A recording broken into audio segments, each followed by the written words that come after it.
Salve Maria Imaculada e viva Cristo Rei. Louvado seja o nome do nosso Senhor Jesus Cristo, para sempre seja louvado. Seja muito bem-vindo ao nosso canal, faça a sua inscrição, acione o sino de notificações, deixe o seu comentário e também compartilhe esse vídeo com seus amigos. No fim, o meu imaculado coração triunfará.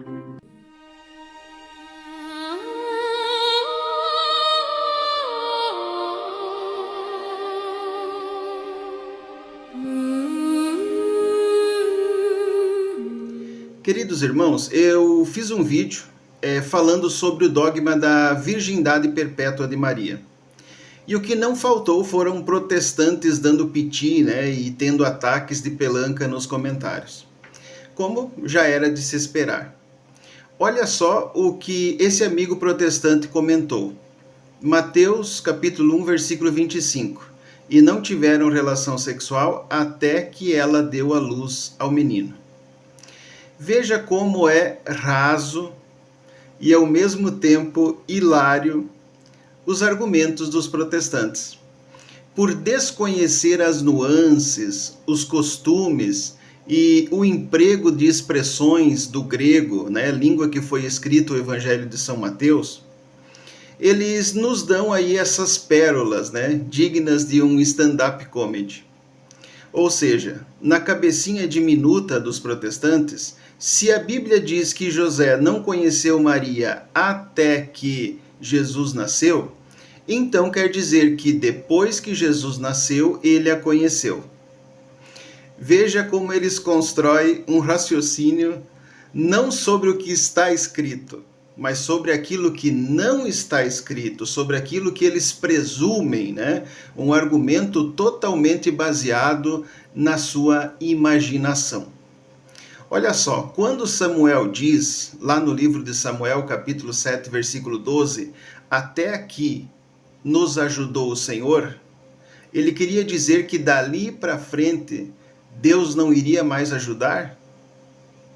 Ora, meu caro protestante, se a sua lógica for aplicada aqui, só podemos presumir que até ali o Senhor tinha ajudado os israelitas e dali para frente Deus não iria mais ajudar. Ou seja, um raciocínio completamente sem lógica, Outro exemplo, lá no Evangelho de São Mateus, capítulo 28, versículo 20, Jesus faz uma promessa dizendo: Eis que estou convosco até o fim do mundo. Isso significa que depois do fim do mundo Jesus não estaria mais conosco? Pois ele diz que estaria até o fim do mundo. E aí, sábio protestante, Jesus estará conosco até o fim do mundo ou para sempre? Para quem diz que tem a Bíblia como única fonte de fé e de prática cristã, a situação está feia, bastante feia, Além do testemunho das Escrituras Sagradas, nós temos, por exemplo, o testemunho de Santo Agostinho, que defendia que Maria permaneceu sempre virgem, antes, durante e depois do parto de Jesus, que a virgindade não era acidental, mas um voto anterior feito a Deus, tornando-se então ela digna de ser a mãe do nosso Salvador. Ou seja, para Santo Agostinho, a virgindade perpétua de Maria é um mistério que honra a Deus e serve como padrão de santidade e fé para toda a humanidade. E o que Lutero dizia sobre isso? Será que os grandes deformadores, os reformadores, falavam o que sobre esse assunto? Lutero também acreditava na virgindade perpétua de Maria. Para ele, isso não era matéria de discussão. Para ele, Maria permaneceu virgem antes, durante e depois do nascimento de Jesus e negava veementemente que Maria tivesse tido outros filhos além de Jesus. No livro Magnificat, ele expõe de forma muito clara a sua devoção mariana. E Calvino, será que ele acreditava na virgindade perpétua de Maria? João Calvino também defendia a virgindade perpétua de Maria, inclusive chamando muitas vezes de a Virgem Santa, Calvino também negava que Maria tivesse tido outros filhos além de Jesus. Ele dizia que o texto de Mateus capítulo 1, versículo 25, que foi citado, até que ela deu à luz ao seu filho primogênito, não implicava relações sexuais após o nascimento, pois Mateus não descrevia o que houve depois. Portanto, dizer que Maria e José coabitaram é pura especulação, já que a Bíblia não diz. Para Calvino, esse era um ponto pacífico onde não cabia discussão teológica. E Zwinglio? Será que ele, pelo menos, deixava de acreditar na virgindade perpétua de Maria? Claro que não, meus irmãos. Sendo ele também um dos líderes da Reforma Protestante, Zwinglio também defendia ardentemente a virgindade perpétua de Maria, afirmando que ela permaneceu virgem durante e depois do nascimento de Jesus. Ele mesmo declarou sobre isso: firmemente creio, segundo as palavras do Evangelho, que Maria, como virgem pura, nos gerou o Filho de Deus e que, tanto no parto quanto após o parto, permaneceu virgem, pura e íntegra. Portanto, parabéns ao ilustríssimo protestante. Você é maior do que as Escrituras, está acima de Santo Agostinho, muito mais entendido do que Lutero, Calvino e Zwinglio juntos. Ou seja, você é praticamente um semideus. Você conseguiu desvendar mistérios que praticamente todos os teólogos não conseguiram desvendar.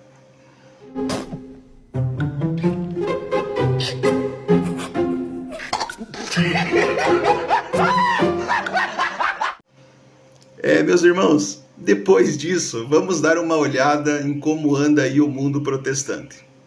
Veja o protestante pentecostal ajoelhado, orando diante de uma imagem do pastor presidente da Assembleia de Deus do estado de Alagoas.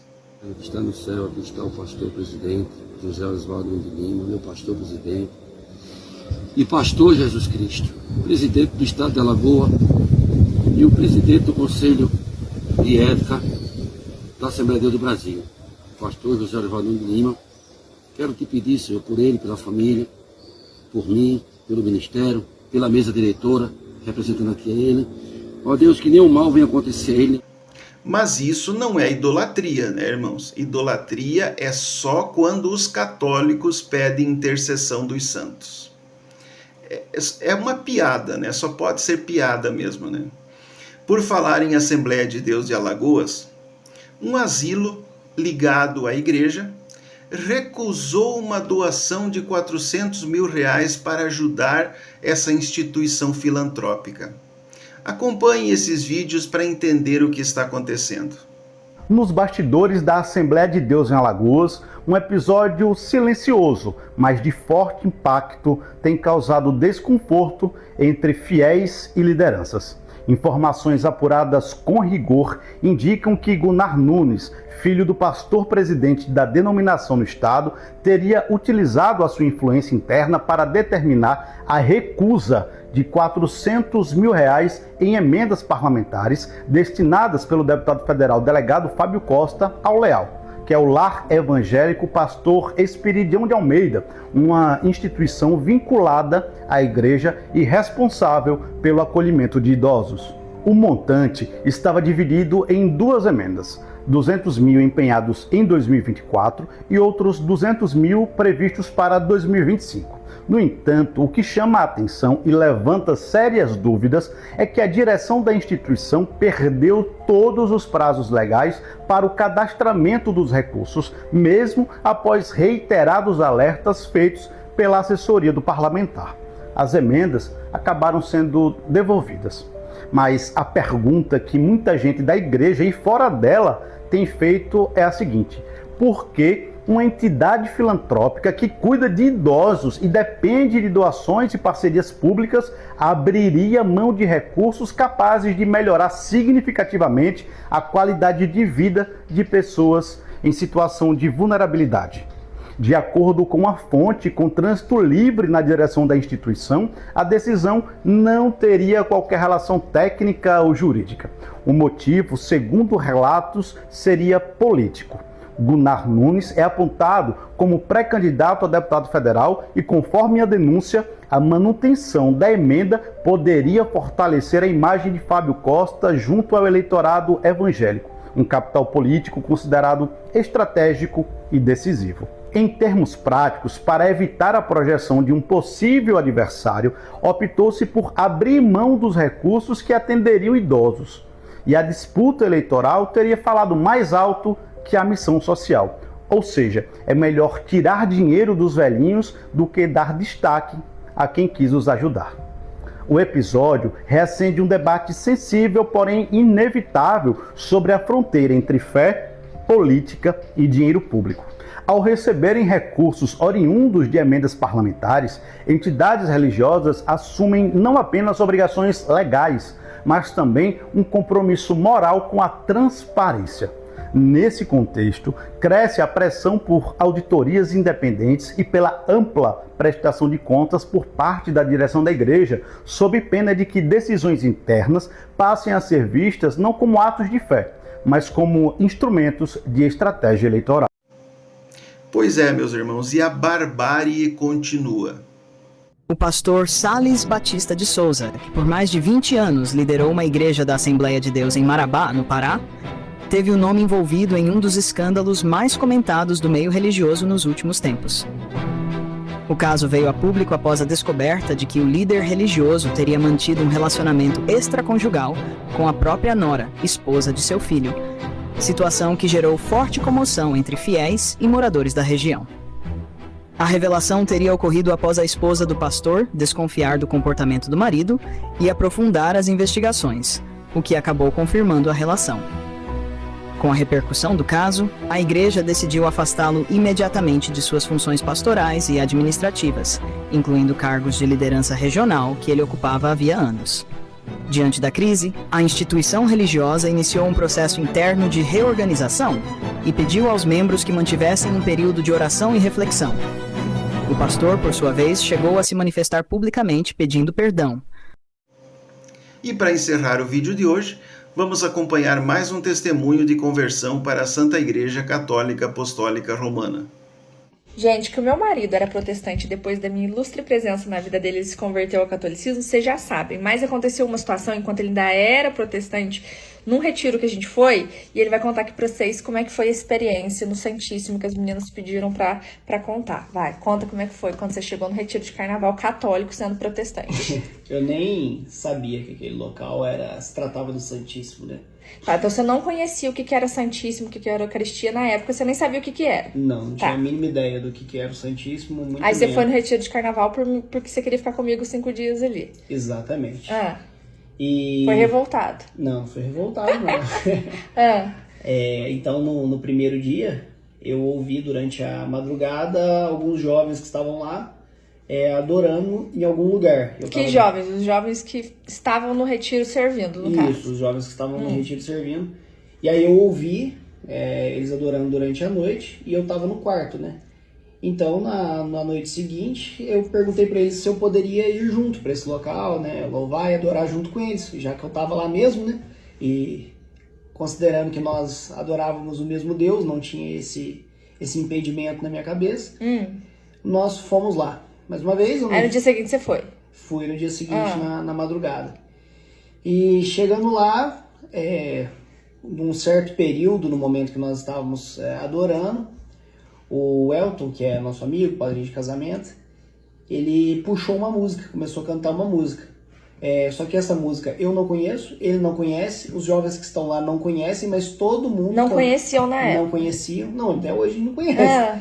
E nós cantamos de forma uniforme, né? Todo mundo com a mesma letra, a mesma música, na mesma melodia.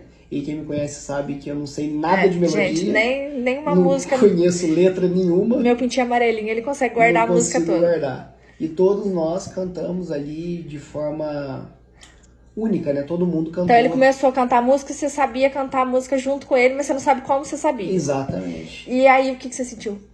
Então, Mas ninguém te explicou o que era? Ali só científico, chegou, entrou na salinha né? e Não, foi... ninguém me explicou não. Ah, E aí, isso foi um dos motivos que me fez questionar, né? Por que Deus quis que isso acontecesse ali?